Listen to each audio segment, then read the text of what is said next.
Oh, okay.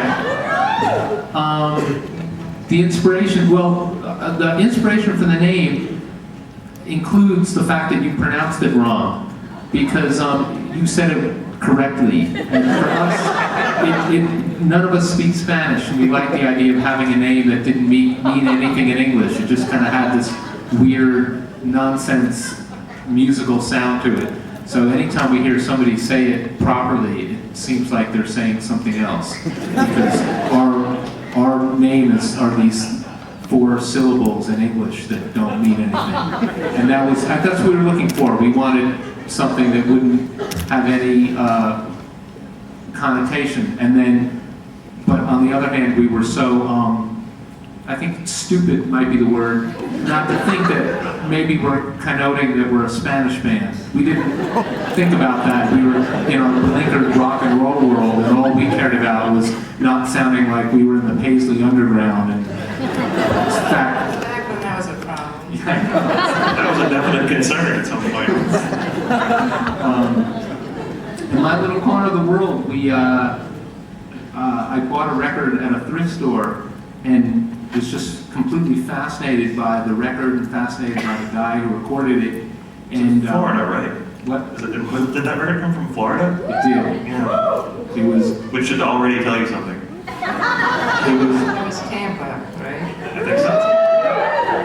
We were playing Stone Lounge, and I had 20 minutes in the store, and they had like a giant, it was a thrift store filled with records, and instantly I found like 8 records that I wanted, which really nobody else would have wanted, but they were things like, marching band records and this guy, and it was just fantastic.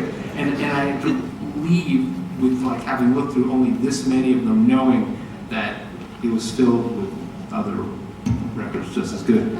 But many years ago, Georgia was asked to do a solo show, and she lined up a band of me and our friend Bruce Bennett. In fact, any of the proud owners of Yo La Tengo's Murdering the Classics, Bruce is the other guitar player on that record. So we were her band, and we learned, Georgia picked My Little Corner of the World to do, and we didn't know that it was a famous song. We thought it was just this screwy song from a thrift store record. And then it turned out that, once again, my mom, we don't ever talk about my mom at these shows. Now she's just going to show up in every answer. Yeah. But she came to the show, and afterwards she was like, "Oh, I'm singing along with My Little Corner of the World." I'm like, "The Richie Van record, Mom?" And then, so, we learned it, that's when we learned it. So what song do you want to do, George? Oh, no, that was a joke, I'm sorry. Maybe we'll do that, but we should do My Little Corner of the World. See, that's sort of the nature of it. You ask a good question like that, it should lead smoothly and just... Duct taping going on back there. What are you building back there? Yeah. Someone's building something. Maybe it's a We'll check surprise. on him later.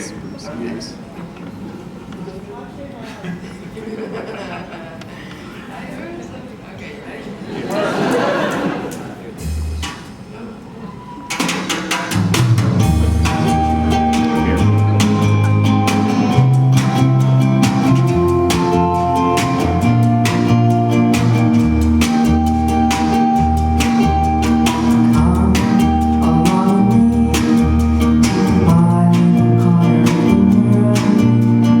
Dream of a dream.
to the board and we call concert.